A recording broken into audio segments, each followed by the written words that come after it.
नमस्कार। आज की वीडियो में हम थॉर्नथवेट के जलवायु वर्गीकरण से संबंधित प्रश्नोत्तरी के बारे में चर्चा करेंगे। जो पिछली हमारी वीडियो बनी है उसमें हमने थॉर्नथवेट के जलवायु वर्गीकरण के बारे में बताया था। आज उसी से संबंधित कुछ प्रश्न लेके आए हैं जिसके बारे में आज हम चर्चा करेंगे। सबसे पहला क्वेश्चन है, थॉर्नथवेट ने अपना वर्गीकरण कब प्रस्तुत किया? अक्सर ये इसमें कंफ्यूजन हो जाती है क्योंकि जो थॉर्नथवेट का वर्गीकरण अगर पूछा जाता है तो यह 1931 में प्रस्तुत किया गया है। लेकिन वहीं अगर हम बात करें कि इन्होंने अपने जो जलवायु वर्गीकरण दिया था उसमें परिमार्जन कब किया था, तो वो परिमार्जन 1933 में किया था। और वहीं अगर हम कहें कि इसका पुनः संशोधन कब किया गया था तो वो 1948 में किया गया था। तो इस तरह से आप इसको ध्यान में रखना कि जो थॉर्नथवेट का जलवायु वर्गीकरण है उसको वह प्रस्तुत कब किया गया था, तो उसका आएगा आंसर 1931। सेकंड क्वेश्चन है, थॉर्नथवेट ने अपने जलवायु वर्गीकरण का आधार क्या रखा? ये बहुत ही बार आप ऐसे कह सकते हो नेट के एग्जाम में क्वेश्चन आया हुआ है और उसमें अक्सर ऐसे क्वेश्चन पुट करते हैं कि वर्षण प्रभाविता और तापमान दक्षता को मुख्य रूप से आधार मानकर जलवायु वर्गीकरण किसने प्रस्तुत किया? तो वो कौन है? थॉर्नथवेट। और इसी को अगर हम घुमा दें कि थॉर्नथवेट ने अपने जलवायु वर्गीकरण का आधार किसे रखा तो उसमें क्या कहेंगे कि वर्षण प्रभाविता और तापमान दक्षता। अब वर्षण प्रभाविता का मतलब क्या होता है कि आप इसमें वर्षण प्रभाविता में संपूर्ण वर्षा का केवल वही भाग अपने काउंट करेंगे जो क्या हो कि वनस्पति की उत्पत्ति और वनस्पति के विकास के लिए क्या होता है, लाभदायक होता है या इसको प्रभावित करता है। उसमें जो हम मतलब कि वर्षा का भाग शामिल करते हैं वह इसमें काउंट किया जाता है। तो इसका आंसर क्या आ जाएगा? दोनों आ जाएगा, यानी कि वर्षण प्रभाविता और तापमान दक्षता। नेक्स्ट हम बात करें, थॉर्नथवेट ने मरुस्थल वनस्पति के लिए किस अंग्रेजी वर्ण को आंध्र प्रदेश का नाम दिया है?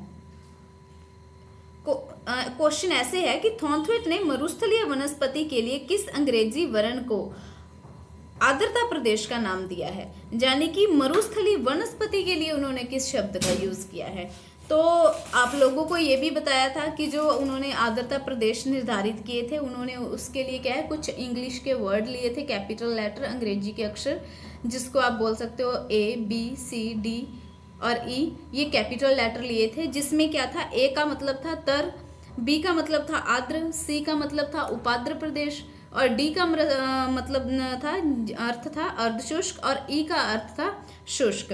तो इसमें पूछा गया है मरुस्थली वनस्पति। अब जो मरुस्थली वनस्पति है वह किस एरिया में उगेगी? शुष्क मरुस्थल में ही उगेगी, यानी कि जो शुष्क आर्द्रता प्रदेश होगा उसमें मरुस्थली वनस्पति उगेगी। तो इसके लिए किस अंग्रेजी अक्षर का जो नामकरण लिया गया है वो कौन सा है? Capital E। तो इसका आंसर आ जाएगा कैपिटल E। नेक्स्ट क्वेश्चन की बात करें तो थॉर्नथवेट ने वर्षा के वनस्पति के लिए PE सूचकांक बताया है, यानी कि वर्षा के वन के लिए। अभी मैंने आपको बताया ना कि जो आर्द्रता प्रदेश उन्होंने लिए थे, यानी कि ABCD और E कैपिटल लेटर में, तो इसमें क्या था कि जो वर्षा के वन थे वो किस प्रदेश में उगते हैं? तर आर्द्र प्रदेश में, यानी कि जो तर आर्द्रता वाला प्रदेश है उसमें वर्षा के वन पाए जाते हैं। तो इसके लिए जो PE सूचकांक होगा वह कितना होगा? 128 से ऊपर। यानी कि अगर हम इसमें बात करते हैं PE सूचकांक की तो इसमें सबसे पहले 0 ले लिया, फिर 16 से 31, 32 से जैसे हो गया 63, फिर 64 से 127, फिर 128 से ऊपर। तो जो वर्षा के वन वाला वनस्पति है उसके लिए 128 से ऊपर सूचकांक लिया गया है। नेक्स्ट हम बात करते हैं, थॉर्नथवेट ने टैगा तापमान प्रदेश के लिए किस वर्ण को आधार माना है? इसका आपको बताएं कि टैगा के लिए उन्होंने कौन सा वर्ण लिया है या कौन सा अक्षर लिया है। इससे पहले आप लोगों को ये बता दें, क्योंकि बीच में कई बच्चों ने पूछा था कि टैगा और टुंड्रा क्या चीज होती है, या फिर टैगा प्रदेश क्या है और टुंड्रा प्रदेश क्या है, तो उनको इनमें कंफ्यूजन थी। तो सबसे पहले अगर मैं टुंड्रा प्रदेश की बात करूं तो टुंड्रा प्रदेश कौन सा होता है? जो आर्कटिक महासागर है, आप वर्ल्ड के नक्शे में देख सकते हो, विश्व का जो मैप है उसमें जो आर्कटिक महासागर का हिस्सा है जो क्या है कि पूरे साल किससे ढका रहता है, बर्फ से ढका रहता है। तो उसको जो उसके आसपास वाला यानी कि हिस्सा है वो किस में शामिल किया जाता है, टुंड्रा प्रदेश में शामिल किया जाता है। और अगर इस प्रदेश में देखें तो इसकी जो खासियत होती है, यहाँ पर कई महीने लगातार क्या रहती है, रात रहती है, और कई महीने लगातार ही क्या रहता है, दिन रहता है। जैसे अपने यहाँ पे है ना, क्योंकि अपने तो क्या है विषुवत रेखा के पास है, यहाँ कर्क रेखा के पास पड़ता है अपना एरिया, तो इसकी वजह से क्या है यहाँ पर दिन और रात यानी कि आप ये मान लो कि जैसे 12 घंटे 11 घंटे ऐसे कुछ अंतर आता रहता है। लेकिन जो टुंड्रा प्रदेश है यहाँ पर क्या है, दिन और रात क्या होते हैं, काफी लंबे चलते हैं। जैसे आप ऐसे कह सकते हो कि 6 महीने का लगातार दिन होता है और 6 महीने लगातार इसमें क्या मानी जाती है, रात रहती है। तो इस तरह से इसका कई महीने लगातार क्या है, दिन और रात रहते हैं। और वहीं अगर इसमें बात करें कि इस क्षेत्र में जो पेड़ पौधे हैं या फिर वनस्पतियां हैं, तो उनमें क्या है, कुछ बोनी झाड़ियां हो गई, घास हो गई, लाइकेन हो गई, काई हो गई, और दलदली पौधे जो है वही उगते हैं। और अगर हम देखें कि विश्व के टुंड्रा प्रदेश में जो वृक्ष हैं वो क्षित्रीय रूप में ही पाए जाते हैं, यानी कि बिखरे हुए मिलते हैं। और यहाँ पे आप लोगों ने एक जनजाति के बारे में पढ़ा होगा, एस्किमो जनजाति। अगर आपने नहीं पढ़ा हुआ तो वैसे उसकी वीडियो भी बनी हुई है। तो वो जो एस्किमो जनजाति है उसका मुख्य रूप से अगर निवास स्थान की बात करते हैं तो वो भी कौन सा है, टुंड्रा प्रदेश ही है। तो इस तरह से आपको टुंड्रा का अर्थ पता चल गया। अगर मैं टैगा प्रदेश की बात करूं तो टैगा प्रदेश क्या है, यह जो उत्तरी गोलार्ध है उसमें 50 डिग्री अक्षांश में पाया जाता है। यानी कि जो उत्तरी गोलार्ध में अगर हम देखें, ये जैसे अपने उत्तरी गोलार्ध है, इसका दक्षिणी गोलार्ध है, इसमें जो 50 डिग्री अक्षांश है यहाँ पर जो पाया जाता है उसको बोलते हैं टैगा प्रदेश। ये टैगा प्रदेश उस भाग में पाया जाता है यहाँ पर क्या मिलता हो, स्थल भाग मिलता हो। तो अगर हम दक्षिणी गोलार्ध की बात करते हैं और इसमें 50 डिग्री की बात करते हैं, तो दक्षिणी गोलार्ध में 50 डिग्री पर क्या है, जलमंडल का विस्तार पाया जाता है। तो इस कारण ये बहुत बार क्वेश्चन पुट होता है कि टैगा प्रदेश का विस्तार कहाँ पाया जाता है, तो ये केवल उत्तरी गोलार्ध में ही पाया जाता है। और ऐसे भी क्वेश्चन आ जाता है कि ऐसा कौन सा वनस्पति प्रदेश है या ऐसा कौन सा प्रदेश है जो केवल उत्तरी गोलार्ध में ही मिलता है, तो वो टैगा प्रदेश है, ये दक्षिणी गोलार्ध में नहीं पाया जाता है। तो आपको पता चल गया होगा कि टैगा प्रदेश क्या है और टुंड्रा प्रदेश क्या है।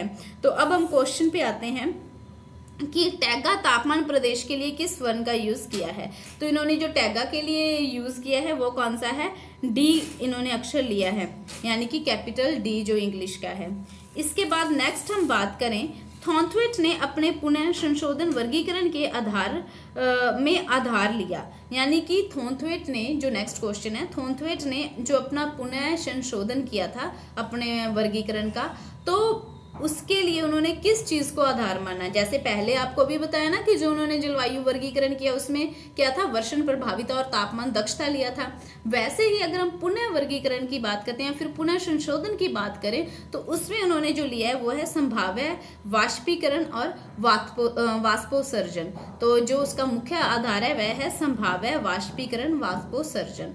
तो इस चीज को आप ध्यान में रखना।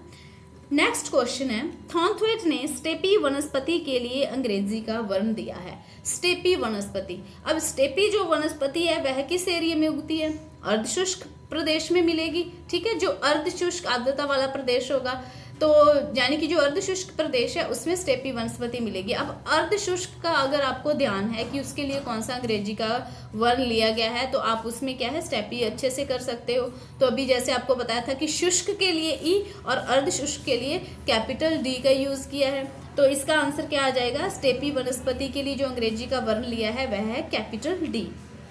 नेक्स्ट बात करें, सतत हिमाच्छादित प्रदेश के लिए थॉर्नथ्वेट ने वर्ण लिया है। सतत हिमाच्छादित यानी कि जिसमें पूरे साल बर्फ जमी रहती है या फिर पूर्णतः बर्फ से आच्छादित होता है, उस प्रदेश के लिए उन्होंने एफ जो है वो यूज किया है, कैपिटल एफ। नेक्स्ट बात करें हम, थॉर्नथ्वेट ने थार के मरुस्थल के लिए जलवायु प्रदेश दिया है। थार का मरुस्थल जो है यो क्या है, राजस्थान के पश्चिमी भाग में पाया जाता है। तो थार का मरुस्थल की अगर बात करें तो ये उष्णकटिबंध है। ठीक है, उष्णकटिबंध है, और इसके साथ अगर बात करें तो इसमें सभी मौसमों में क्या होती है, कम वर्षा होती है। तो आप इसका सिंबल इसमें देख सकते हो, EAD।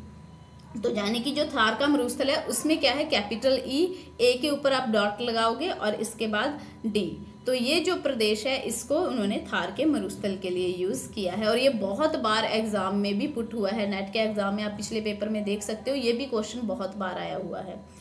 नेक्स्ट बात करें और लास्ट क्वेश्चन है अपना, उष्णकटिबंधीय उपाद्र जलवायु जिसमें शीतकाल में कम वर्षा होती है थॉर्नथवेट के अनुसार है। उष्णकटिबंधीय उपाद्र जलवायु यानी कि उष्णकटिबंध है, ए डॉट आ जाएगा, उपाद्र जलवायु है, उपाद्र, उपाद्र के लिए क्या यूज करते हैं, कैपिटल सी का यूज करते हैं, और शीतकाल में कम वर्षा हो रही है यानी कि सर्दियों में क्या हो रही है, कम वर्षा। तो ये भी आपको वीडियो में बताया था कि शीतकाल में अगर कम वर्षा हो रही है तो उसके लिए क्या लेंगे, डब्ल्यू।